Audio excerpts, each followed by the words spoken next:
It was an early, cold, dark start when the limo showed up to drive me from Brno to Vienna.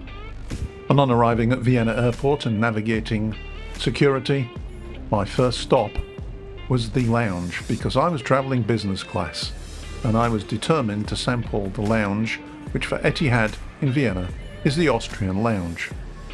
Well, I was starving, so I grabbed myself a coffee and some breakfast and set about demolishing that, contemplating the long trip ahead of me, Etihad into Abu Dhabi and then Abu Dhabi to Singapore.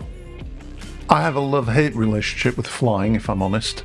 At times terrified and at times exhilarated. I even got my pilot's license in the US to try to get over this. However, I wanted to look around the Vienna lounge, and quite honestly I wasn't very impressed. It's kind of stark, Germanic, and although there's plenty of things to eat and drink, the atmosphere is one of temporary. So I made my way quite quickly to the gate G16 and marvelled at the fact that today there are still smoking areas. I used to smoke myself, but I can't imagine standing in there. Of course, there was a small delay as we waited for the Etihad 777-300, and I was getting quite excited at this point about what a business class seat on a long-haul flight would look like, for I'd never flown business like this before.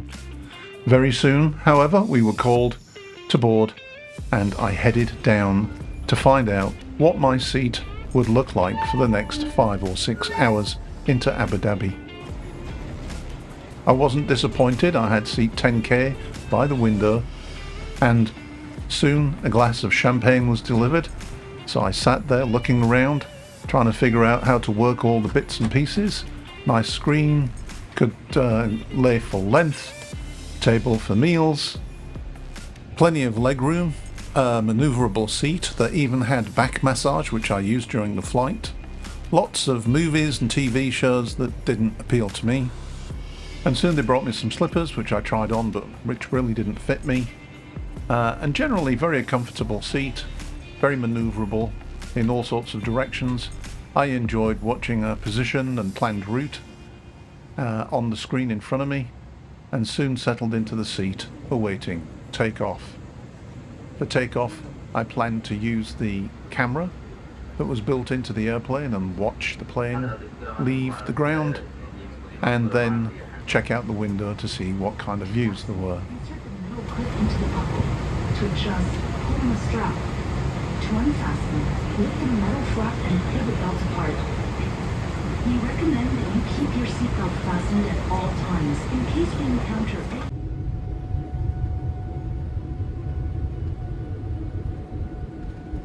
And just like that, we were off on the trip of a lifetime, really. I haven't been anywhere long distance in quite some time, and I'd never been to Asia, never been to Singapore, and it was time to get acclimatized. As I say, I kept using the massage on this seat, which I really enjoyed. There was also a free pack of bits and pieces, which wasn't really that thrilling, to be honest. A few lotions and a toothbrush and eye covers and that kind of thing, but still interesting. Having watched a few of these flight videos myself, it seems customary to take a look at the bathroom, and the bathroom here was nothing extraordinary. For a business class bathroom, I thought it was actually fairly basic and quite small, and there was nothing on offer. I was, however, impressed with the seating area. This business class seat, which reclines into a flat bed, had plenty of space for someone who's 6'4", and I enjoyed the trip. Well, it was soon time for dinner, and an extensive menu. I went with the mezza and the lamb biryani. But before dinner, they served some hot nuts and another glass of champagne. Well, why not? You've got to enjoy it, haven't you? Me being me, I was quite interested in the route, and we flew out over the Black Sea and then across Turkey, seemingly avoiding Syria, and then flew down over Iraq and on into Abu Dhabi. The views out the window at times were truly astounding. As a geologist, I really appreciated watching these mountains, and you could see some of the folds and the geology from the plane window.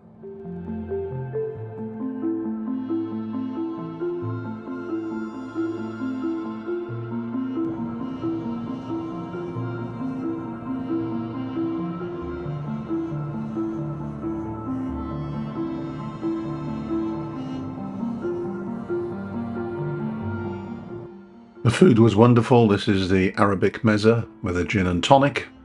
And I had this on several flights and it was different each time. It wasn't the same thing. So I thought that was kind of interesting. And then I moved on to the lamb biryani, which was also absolutely excellent, really tasty and very enjoyable.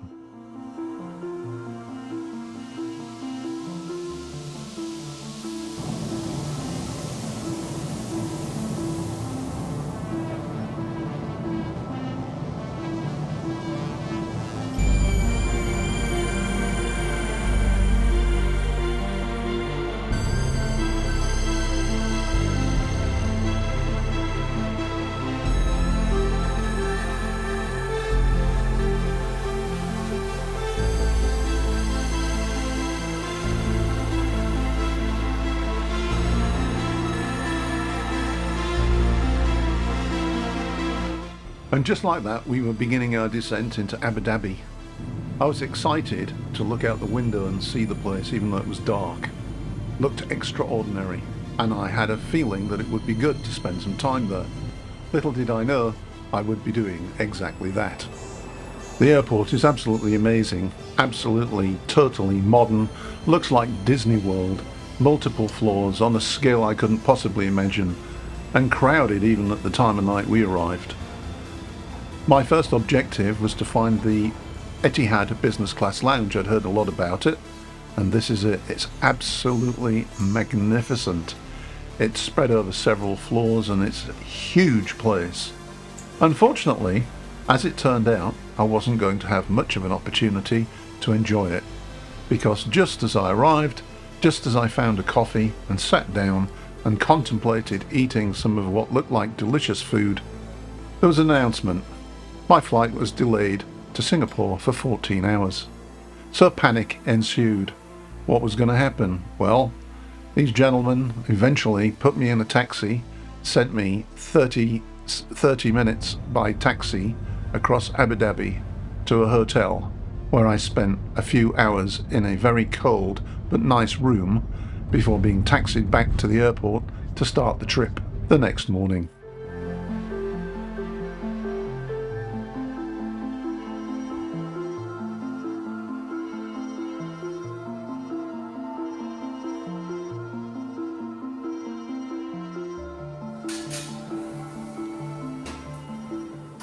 So after a few hours of not very good sleep, it was back in the taxi, back to the airport, back through security and into that magnificent lounge where I ordered a omelette with some curry and some kind of pastry with some coffee, and began finally to enjoy the Etihad lounge. And what a place that is. It's absolutely spectacular.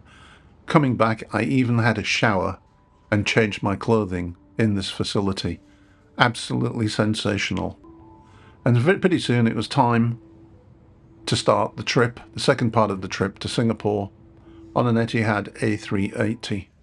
And I wanted to see what the business class looked like in this jet so badly. I'd heard such good things about it. I couldn't possibly be anything but disappointed, could I?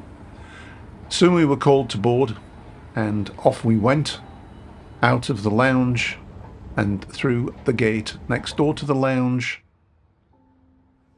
and on to the airplane.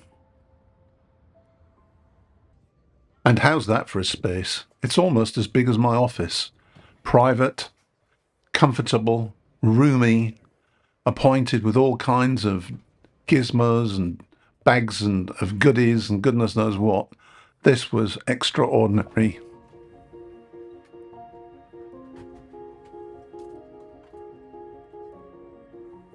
Just a word of warning though, some of these rows face backwards. I'm not sure that I would want to fly backwards.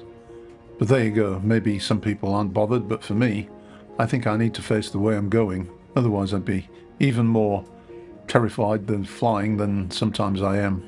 Anyway, a couple of glasses of champagne and I'm ready to go. It always dulls the fear. Insert the metal clip into the buckle. To adjust, pull on the strap. To unfasten, your seatbelt fastened at all times, in case we encounter any unexpected turbulence.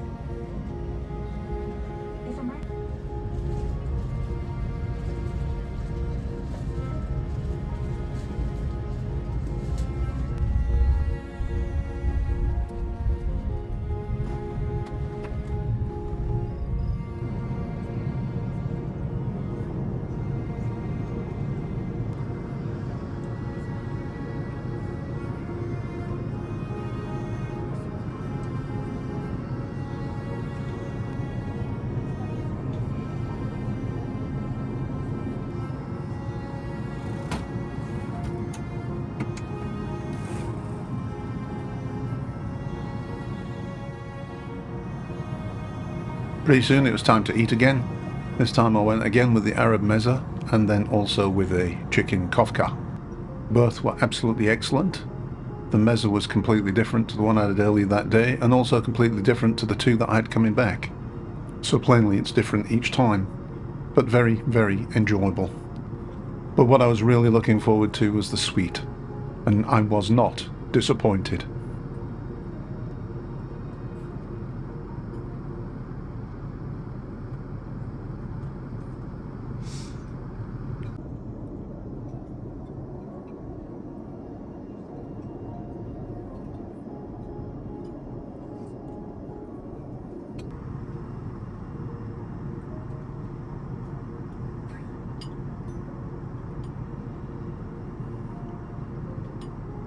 Then it was time to put the seat down flat and try to get some sleep.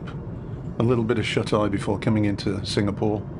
I did manage a little bit, but I won't say I slept great because I'd be lying. And just like that, we arrive in Singapore.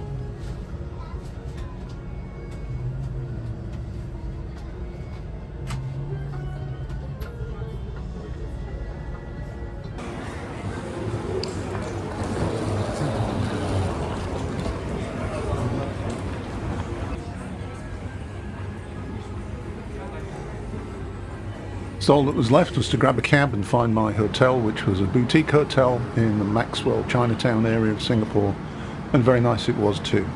If you want to find out what I did in Singapore, watch out for the next video. Thank you. Please do subscribe.